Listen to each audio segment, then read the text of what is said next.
છોટાઉદેપુર નગરપાલિકાના પ્રમુખ મંજુલાબેન કોરીના જાતિ પ્રમાણપત્ર વિવાદમાં આ સમયના સૌથી મોટા અને મહત્વના સમાચાર સામે આવી રહ્યા છે. વડોદરા વિભાગીય વિશ્લેષણ સમિતિ દ્વારા જાતિનો દાખલો રદ કરવાના હુકમ સામે મંજુલાબેન નામદાર ગુજરાત હાઈકોર્ટના દ્વાર ખખડાવ્યા હતા, પરંતુ હાઈકોર્ટ તરફથી તેમને કોઈ જ રાહત મળી નથી. આ સમગ્ર મામલે કાયદાકીય લડત અને હાઈકોર્ટની સુનાવણી અંગે એડવોકેટ અબ્બાસ વોરાએ મોટી વિગતો આપી છે.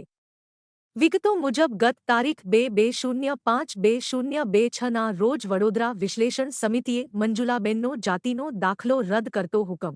આ હુકમ સામે મંજુલાબેન હાઈકોર્ટમાં સ્ટે મેળવવા માટે અરજી કરી હતી. હાઈકોર્ટમાં આ મામલે સુનાવણી હાથ ધરવામાં આવી હતી. મંજુલાબેન તરફથી તેઓ હાલ પ્રમુખપદ ભોગવી રહ્યા છે તેવી દલીલો પણ કરવામાં આવી હતી, પરંતુ નામદાર ગુજરાત હાઈકોર્ટે તેમની કોઈપણ દલીલ ગ્રાહ્ય રાખી નથી અને સમિતિના ઓર્ડર સામે સ્ટે આપવાનો સખત શબ્દોમાં ઇનકાર કરી દીધો છે. છોટાઉદેપુર નગરપાલિકાના પ્રમુખ મંજુલાબેન કિશનભાઈ કોળી નાઓના તારીખ 22/5/2026 વિશ્લેષણ સમિતિના જે એમનો જાતિનો દાખલો રદ કરતો હુકમ થયેલ, એ હુકમની સામે તેઓ નામદાર ગુજરાત હાઈકોર્ટમાં સ્ટે માટે ગયા હતા અને આજરોજ એની સુનાવણી હતી અને એ સુનાવણી લાંબી ચાલ્યા બાદ નામદાર ગુજરાત હાઈકોર્ટે તેઓને એમના જાતિના દાખલાના ઓર્ડર સામે સ્ટે આપવાનો સખત ઇનકાર કરેલ છે.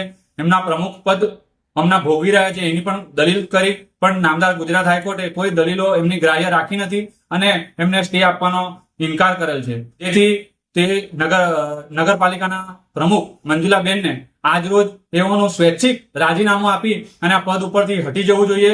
આ નગરના હિતમાં છે.